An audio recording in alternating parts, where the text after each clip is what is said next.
जन्म ही तो दुख है सदानंद तेरा, क्यों तू आवे जावे यहाँ कौन तेरा। अमरत्व अपना जन्म सिद्ध अधिकार है।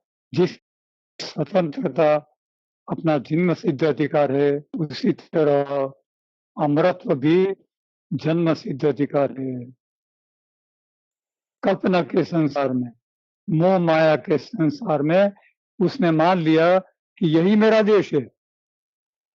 कल्पना के संसार में उसने मान लिया कि यही मेरा संसार है, यही मेरा देश है।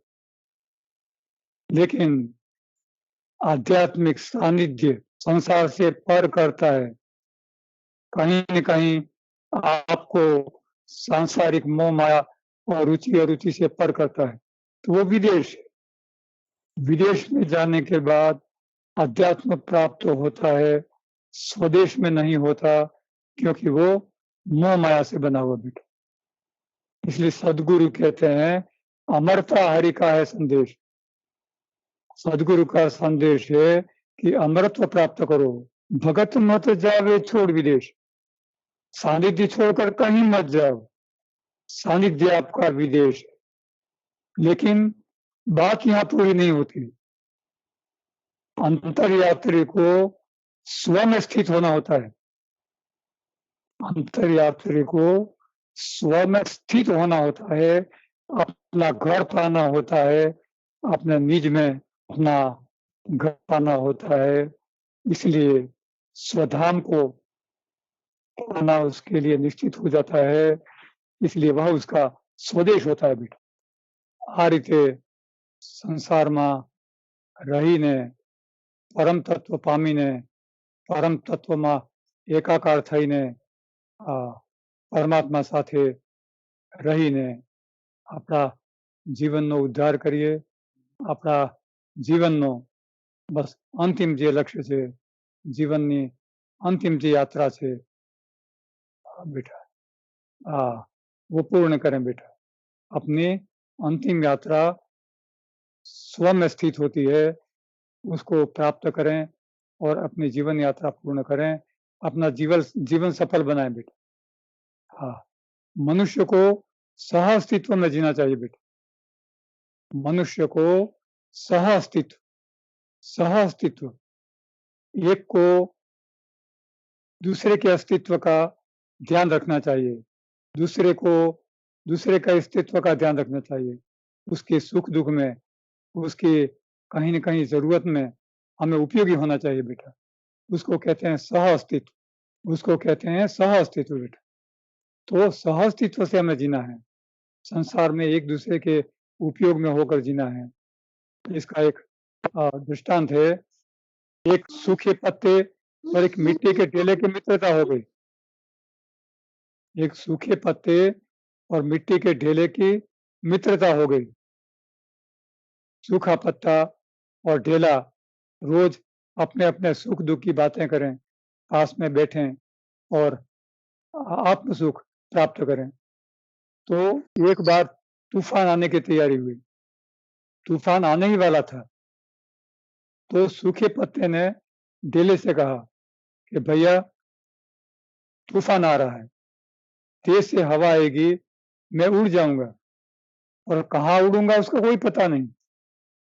उड़कर कहीं जाऊंगा, चला जाऊंगा तो तुम्हारी और मेरी मित्रता खत्म हो जाएगी, फिर मैं कभी कहीं नहीं मिलूंगा।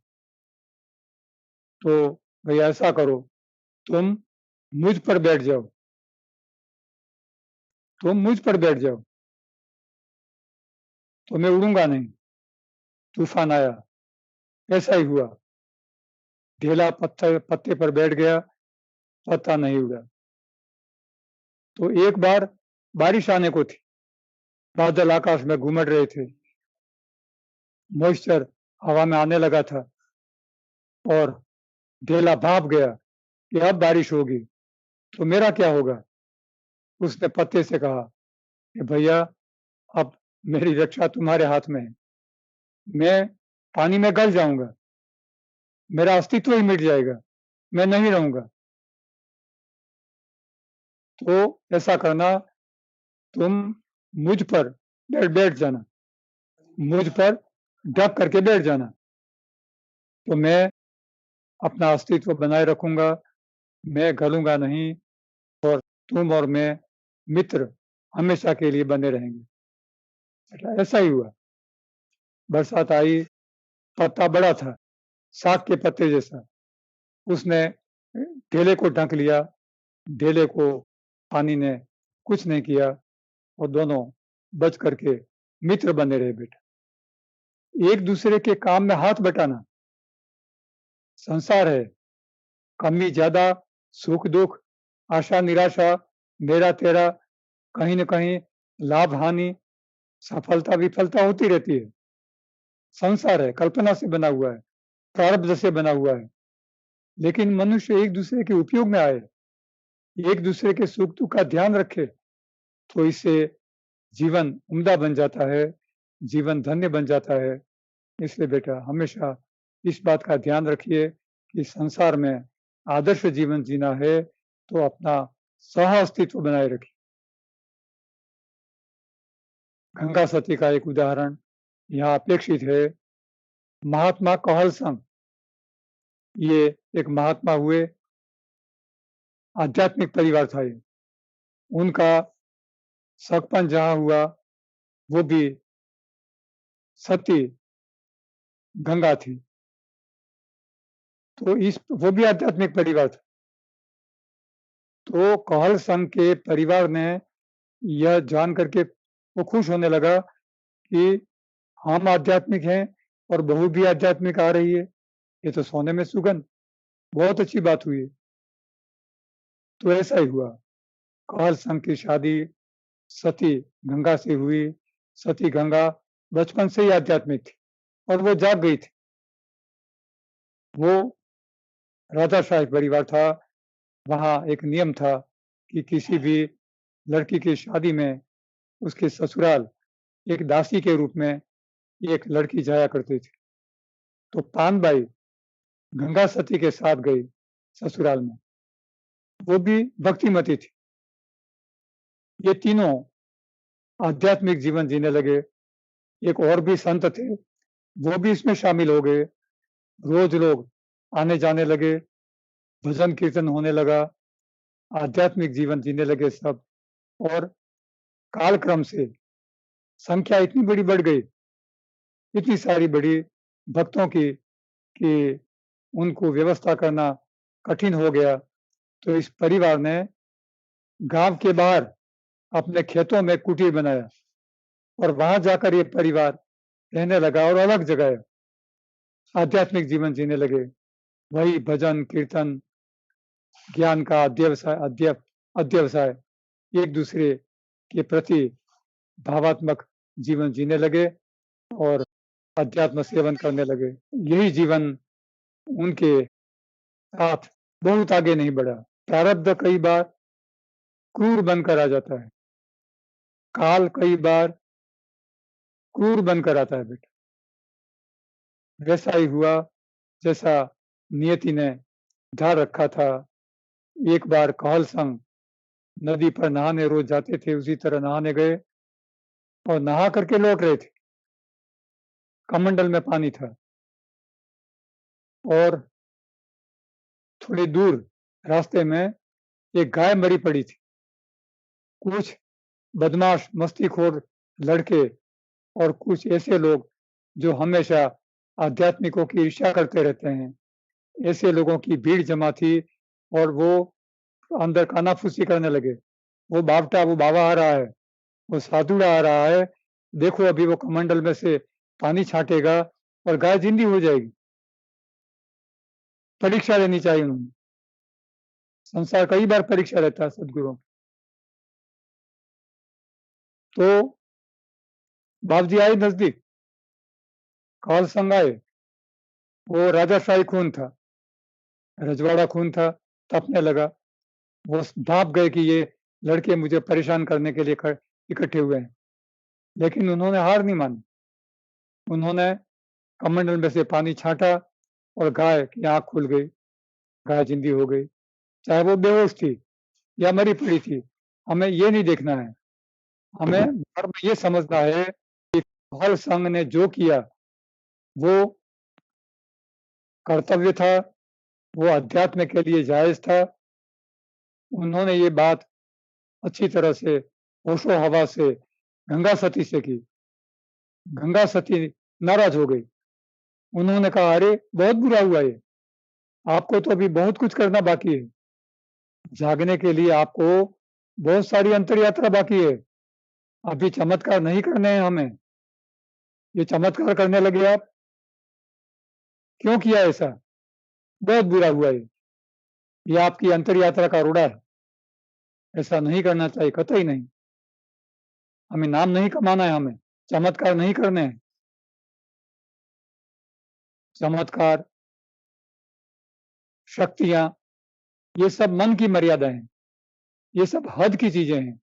हमें तो अनहद पाना है, संसार सागर के उस पार जाना है।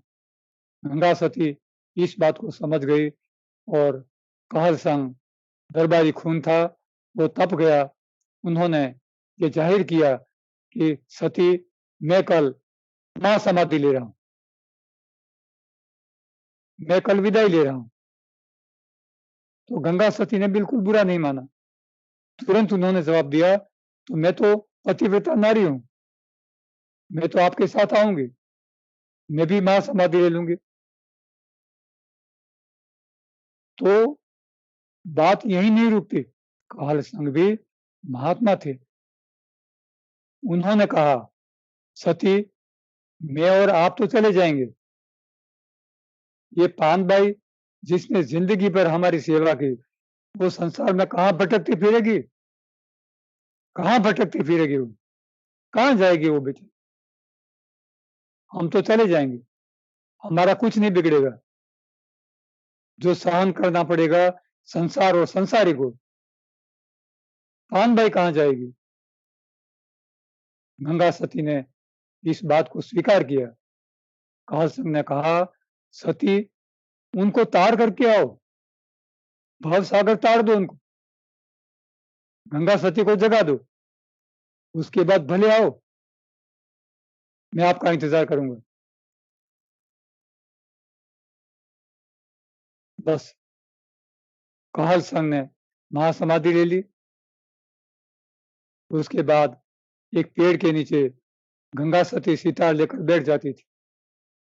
सामने उनकी आध्यात्मिक शिष्या पानबाई बैठ जाती थी। गंगा सती को त्वरा थी जाने की, समय बहुत कम था। पानबाई को जगाना निश्चित था। जब सदगुरु और मित्र, शिष्य दोनों का एक ध्येय बन जाता है, तब बात कुछ और ही बन जाती। गंगा सती भजन में बोध दे देती थी और पानबाई उसे कंठस्थ कर लेती थी और बोध के मर्म को अंतर में उतार लेती थी। ये रोज का क्रम रहा। इस तरह 52 दिन चले गए। गंगा सती के धारदार शब्द होते थे, बड़े हथौड़े कब कहाँ मारने हैं, टाकला कहाँ मारना है, छीना कहाँ मारना है, छोटे हथियारों का उपयोग कहाँ करना है, किस तरह से घाट गढ़ना है, कहाँ तपाना है, कहाँ ठंडा करना है, सब पता था गंगा सती को। 52 दिन बीत गए। 52 दिन के बाद गंगा सती ने पानबाई के सर पर हाथ रखकर कहा, बिटिया तुम पूर्ण हो, बिटिया तुम पूर्ण हो, तुम पूर्ण शिखर हो, शेष शिखर हो, मौन शिखर हो, तुम पूर्ण हो, तुम जाग गई। संसार में जन्म लेने का तुम्हारा देह पूर्ण हो गया बेटा, कुछ बाकी नहीं रहा, कुछ बाकी नहीं रहा। गंगा सती ने विदाई ले ली पानबाई से और जो उन्होंने निश्चित कर रखा था, उन्होंने महासमाधि ले ली। तो पानबाई ने भी देखा कि ये तो मेरा भी सिद्ध हो गया। दो जागृत चेतनाएं चली गई, मेरा भी हेतु सिद्ध हो गया, संसार सागर छूट गया, तैर लिया मैंने, सामने किनारे पहुंच गई, अब संसार नहीं रहा, तो मैं क्यों पड़ी रहूं यहां? कामबाई भी 3 दिन बाद 55वें दिन महासमाधि ले लेती। 55 दिन में इस पृथ्वी पर से 3 जागृत चेतनाएं लुप्त हो जाती। ये है संसार। अध्यात्म का आयुष्य बहुत छोटा होता है बेटे। संसार को कुछ बचा कर रखना होता है, अध्यात्म को संजो कर रखना होता है। एक बार महात्मा भूरीबाई के वहां, वो पुराने घर में रहती थी, और जयपुर की महारानी गायत्री देवी से पहले वाली, वो अध्यात्म सेवन के लिए 1 महीना रुकने आई बाई के वहां, क्योंकि उनके सदगुरु महाराज चतुर सिंह जी ने कह रखा था सब सारे राजस्थान के रजवाड़ों को, राजाओं को, कि मेरे जाने के बाद भाई को ही समझ लेना वो मैं ही हूं, चतुर सिंह ही हूं, और मां की तरह उसकी सेवा करना। तो महारानी रोज शाम के समय सानिध्य में बैठती, तो वहां लोग इधर उधर घास लेकर के आते जाते, शोरगुल करते, बच्चे चिल्लाते, और बहुत सारा वो भगदड़ मच जाती और बाधाएं आने लगती। आवाज सुनाई नहीं देता, सानिध्य सेवन नहीं होता, ध्यान एकाग्र नहीं होता। तो महारानी इसी तरह 1 महीना पूरा किया।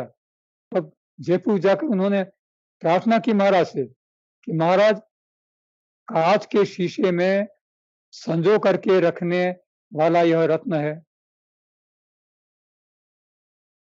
इसे बर्बाद मत होने दो, बर्बाद मत होने दो। अध्यात्म बर्बाद हो रहा है, बचा लो उसे। तब अलग आश्रम बना करके कुम्हारवाड़े में महाराजा ने और कुछ मित्रों ने ऐसी तजवीज की कि भाई वहां रहने लगे, और वहां रहने के बाद कुछ और भी मित्र आने लगे, नाथूलाल जी, कालिदास। लोगों ने बदनामी शुरू कर दी, अरे ये तो बाई मानस, अभी तो बाई 26, 27, 28 साल की, ये पुरुष उनके साथ क्यों रहते हैं? अंतर को कोई नहीं जानता बेटे। भाई ने कहा ये सब मेरे बेटे हैं, कहीं नहीं जाएंगे, यहीं रहेंगे। महात्मा कालिदास तो शायद राजकोट में जज थे, और एक गलत जजमेंट देने के बाद वैराग्य आ गया, वो चले आए यहाँ। भाई के दरवाजे पर आकर खड़े रहे, उन्होंने कहा कि भाई आश्रय दो या मार दो। भाई ने कहा एक शर्त पर, हर पहली तारीख को वेतन मिलने पर वो वेतन परिवार को भेज दोगे और मुझे उसकी कूपन बताओगे, इस शर्त पर मैं यहाँ तुम्हें रहने दूंगी। जिंदगी भर उन्होंने पालन किया, जब तक पेंशन मिलता रहा उन्होंने पेंशन परिवार को भेजा। सदगुरु हर पक्ष को ध्यान में रखते हैं, वो सिर्फ बाबा साधु बना करके और संसार से भगाकर इधर उधर ले गए और भगवे पहना लिए, कंठी बांध ली और अपने कुंबे का प्रचार करने लगे। ये नहीं करना है बेटा, ये अध्यात्म नहीं है, ये तो भगोड़ापन है, नरक है ये तो। अध्यात्म तो एकांतिकता है,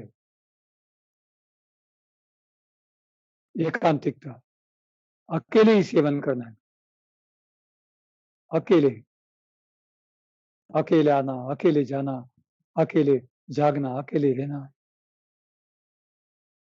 भाई जब तपस्या करती थी जागी नहीं थी, तब बारी में से अपने पड़ोसनों को बाहर दरवाजे पर ताला मार करके चाबी ले लेती थी और कहती थी जब मैं कहूं तब खोल देना, कोई आना नहीं चाहिए यहाँ। और जब महात्मा चतुर सिंह ने उन्हें जगा दिया, जाग गई तब कहने लगी संसार को आने दो।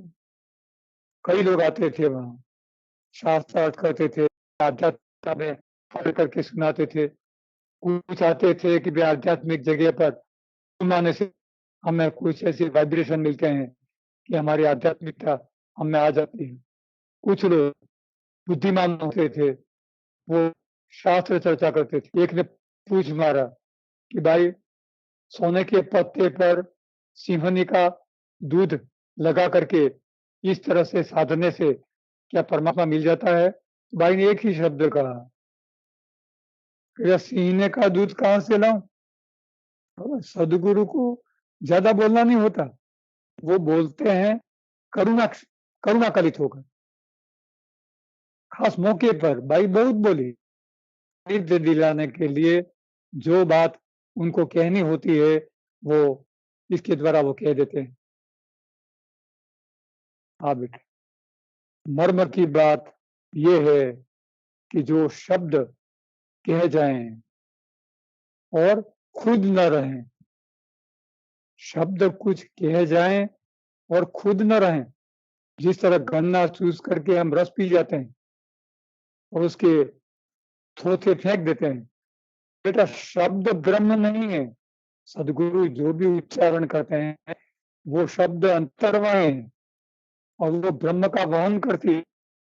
तो ब्रह्म आपके अंतर में छुप जाता है, उससे आप अलंकृत होते हैं और आपके अंतर में परिवर्तन होता है। शब्द के अर्थ नहीं रहते, मात्र मर्म ही मर्म होता है। मर्म होता है, उस मर्म को पचाइए, अंतर में पचाइए बेटा, अंतर में पचाइए। सदगुरु शब्दातीत हैं, वाणी भी जहाँ गति नहीं कर सकते सदगुरु वहां रहते हैं बेटे, वो उनका मुल्क है, वहां वो रहते हैं शब्दातीत। वो सांसारिक गुण कर्मों से उनका कुछ नहीं लेना देना। संसार में वो इस तरह रहते हैं कि संसार को संसारी ही है, इसीलिए सदगुरु को जानना कठिन है। वो यदि लिखते हैं तो भी निरहंकारी होकर, वो बोलते हैं तो भी बिना आसक्ति के, वो कुछ काम करते हैं सांसारिक तो भी बिना आसक्त, जो कुछ भी करते हैं अनासक्त होकर देते हैं। इसलिए वो अहंकारी नहीं है। संसार में रहकर, संसार जैसे बनकर संसार में वो बोध देते हैं, इसीलिए संसार उनसे दूर भागता है, अध्यात्म सेवन नहीं करता। कई बार तो शंका भी करता है कि सदगुरु ऐसे होते हैं, सदगुरु तो बड़े बड़े आश्रमों में रहते हैं, भगवे कपड़े पहनते हैं, दाढ़ी रखते हैं, वो करते हैं वो करते हैं, कुछ और क्रियाएं कराते हैं, योग कराते हैं, भक्ति कराते हैं। शब्द के मर्म को हमें जानना है बेटा। सदगुरु क्यों बोले, किस समय बोले, ऐसा क्यों कहा? कभी कड़वे वचन भी बोल देते हैं तो हमें पचा लेना है बेटा, कड़वे शब्द भी हमें समझना है कि उसका मर्म क्या हो सकता है, वो किस हथियार से अपना घाट घड़ रहे हैं। कई बार एरन, एरन यानी लुहार भाई लोहे को तपा करके जिस पर लोहा रख करके ऊपर हथौड़ों से मार करते हैं और घाट गढ़ते हैं, उस एरन पर भी चढ़ाते हैं और घाट गढ़ते हैं बेटा, वो घाट गढ़ते हैं। तो ये बात आपके लिए लागू होती है, संसार के लिए नहीं। तो आपको इसे पचाना चाहिए, आपको समझना चाहिए कि जो कुछ हो रहा है मेरे अपने लिए हो रहा है, मेरे कल्याण के लिए हो रहा है। राजा जनक समभाव से रहते थे, राजा जनक जागृत थे, महात्मा थे, सदगुरु थे, और आप राजा बनकर ये संसार के राजाशाही कैसे संभाल सकते हैं? हाँ, उन्होंने कहा कि बेटा मैं जब राजगद्दी पर बैठता हूँ तो विशुद्ध राजा होता हूँ, फिर मुझे नहीं पता कि मैं आध्यात्मिक भी हूँ, और मैं जब राजगद्दी से उतर जाता हूँ तब मुझे पता नहीं होता कि मैं राजा भी हूँ। तो समभाव, जिस समय जो काम करना होता है उसे सम्यक कर्म की तरह करिए बेटा। सम्यक कर्म, सम्यक दृष्टि, सम्यक श्रवण, सम्यक वाचा और सम्यक कर्म। ये बार-बार इसलिए कहा जा रहा है कि ये सिद्धांत हर घड़ी, हर क्षण आपके उपयोग के होते हैं। संसार के साथ किस तरह से बर्ताव करना है, ये सिद्धांत आपको सिखाते हैं बेटा। हाँ, हमें राग और वैराग्य दोनों से ऊपर उठना है। न राग में टिकना है, न वैराग्य में टिकना है। परमात्मा पाने के लिए राग से भी ऊपर उठिए और वैराग्य से भी ऊपर उठिए। हमें दोनों के ऊपर जाना है बेटा। परमात्मा की परछाई आत्मा है बेटा। परमात्मा की परछाई आत्मा है। हम परमात्मा की परछाई हैं और हमें परमात्मा तक पहुंचना है। जिस तरह सूर्य का प्रकाश घर में आता है और उसमें हम देखते हैं कि भाई प्रकाश आ रहा है, उसमें कुछ डस्ट के कण भी दिखते हैं, हम पता चल जाता है कि भाई ये प्रकाश घर में आया। वो प्रकाश यदि पानी भरी नाद में गिरता है तो उसमें सूर्य दिखता है। एक नाद में एक सूर्य दिखा, दूसरी नाद में दूसरा सूर्य दिखा, 1000 नाद में 1000 सूर्य दिखे। सूर्य तो एक है बेटा, सूर्य तो एक है, 1000 में 1000 दिखे। एक नांद फोड़ दी, 2 फोड़ दी, हज़ारों फोड़ दी, एक नांद रह गई, एक सूर्य हो गया। एक को भी फोड़ दिया, एक भी नहीं बचा, लेकिन सूर्य तो बचा। सद्गुरु का शरीर न रहे तो भी परमात्मा तो है, लेकिन फ़र्क इतना है कि सद्गुरु आपके साथ रहकर आपको शांत से समझा करके आपको दिशा और आपके साथ का टिफ़िन है, इसलिए उसे संजो कर रखिए, बचा कर रखिए, सँभाल कर रखिए बेटा। अब कुछ अनंता का सुनिए। हरि को दुःख में मेरा ठिकाना याद ना आया बेटा। एक मित्र भक्त भगवान को कहता है, हरि को दुःख में मेरा ठिकाना याद ना आया। परमात्मा आप हर जगह गए, हर एक मित्र का ध्यान रखा, मेरा ठिकाना याद ना आया और वो भी दुःख में। मैं दुःख में दुखी रहा, मिलने के लिए बेताब, मैं तो पार ना पाया। मैं संसार से पार होकर आप तक नहीं पहुंच पाया, दुखी दुखी रहा। गजब की प्यास में तेरा कहीं दीदार ना पाया। ये परमात्मा, मेरी शिकायत है आपसे कि मैं इस प्यास में, मैं जब आपको पाने के लिए इतना प्यासा था, मुझे आपके दर्शन का पानी नहीं मिला, दर्शन का जल नहीं मिला, मैं प्यास नहीं बुझा सका।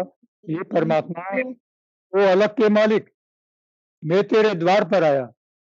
हे अलग के मालिक, हे परमात्मा, मैं आपके द्वार पर पड़ा हूँ, मैं आपके द्वार पर हमेशा हाजिर हूँ, एक छोटे बच्चे की तरह, भूखा नंगा, हारा हुआ, थका हुआ, आपके द्वार पर पड़ा हूँ भगवान, इसे आप उठाइए। सितारे मत गिने तो सूर्य किरणों में समा जावे। तारे मत गिनो, सूर्य की किरणों में ही समा जाओ। ये मित्र, आज तो तू अपना मत बता, या तो सानिध्य या संसार। बोल क्या चाहता है?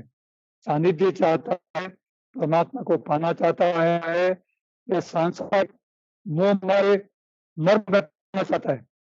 कहीं कोई न तेरा है, समझ उत्कर्ष पा जावे। बेटा, तेरा कहीं कोई नहीं है। सत सानिध्य पा करके अपने जीवन का उद्धार करो, तो सानिध्य सेवन करो। भरी आंखों से तेरी हर प्रतीक्षा पा रहा हूं मैं, मेरी आंखें नम हैं। परमात्मा, मैं रोता हुआ आपको पुकारता हूं, मैं आपकी प्रतीक्षा कर रहा हूं, आप मेरी आंखों में बस जाओ। डरिए मत, हर कदम तेरा बसेरा कर रहा हूं मैं। परमात्मा कहते हैं कि डर मत, हर कदम पर मैं तेरे अंतर में वास करता हूं बेटा। लिए थानुस और लाठी सुरक्षा कर रहा हूं मैं। थानुस और लाठी लेकर तुम्हारे गंतव्य, जो तुम्हारा आध्यात्मिक मार्ग है, उसमें मैं तुम्हारी सुरक्षा, तुम्हारा पाथे और तुम्हारे सुख दुख और दिशा और दृष्टि इन सब का जतन करता हूँ बेटा।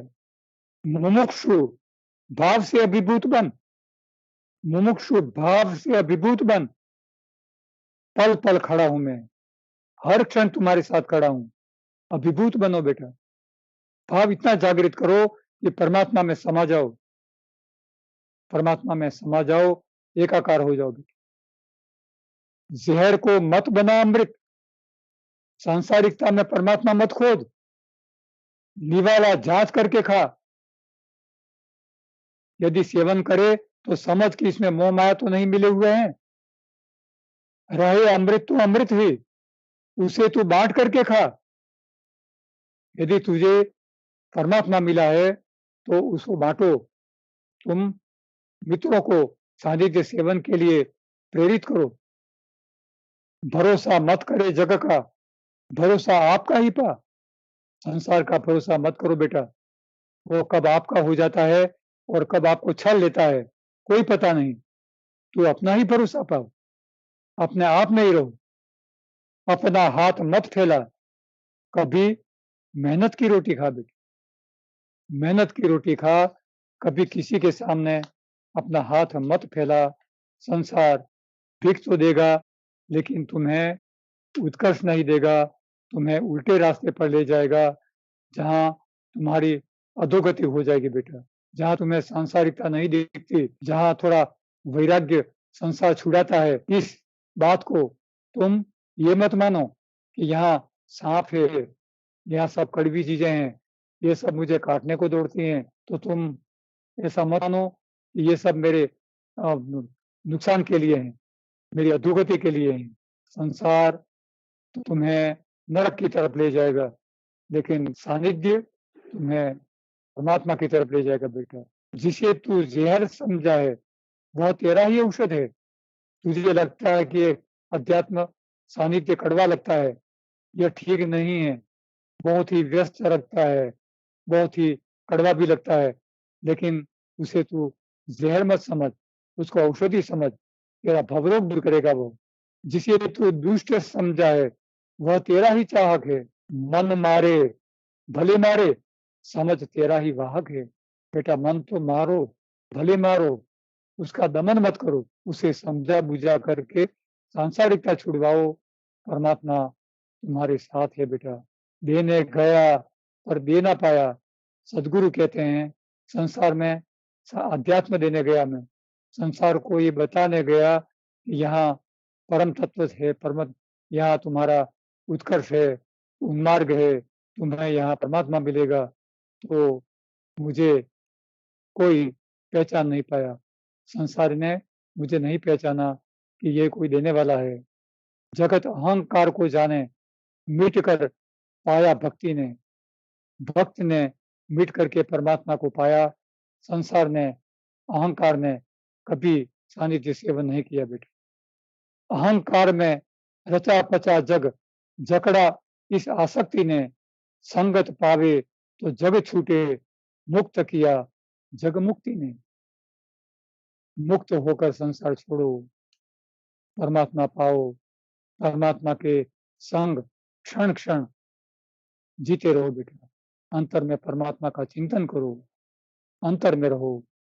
बाहर की क्रियाएं, बाहर के कर्म करते हुए भी हमेशा हमेशा सेवन करते रहो। अंतर से कभी अलग मत रहो। जब जब काम पड़े सांसारिक, बाहर आओ, और काम हो जाते ही अंतर में चले जाओ। अंतर में परमात्मा है, आपकी राह देख रहा है, हमेशा उसके साथ रहो बेटा। अमरता हरि का है संदेश, भगत मत जावे छोड़ विदेश। अमरता, अमरत्व हमारा जन्म सिद्ध अधिकार है बेटा। संसार स्वदेश है, वो सांसारिकता है, हम उसी में जिए बड़े पले हुए हैं, लेकिन वो नश्वर है। अध्यात्म में स्थित रहिए और परमात्मा पाइए। बस आज इतना ही।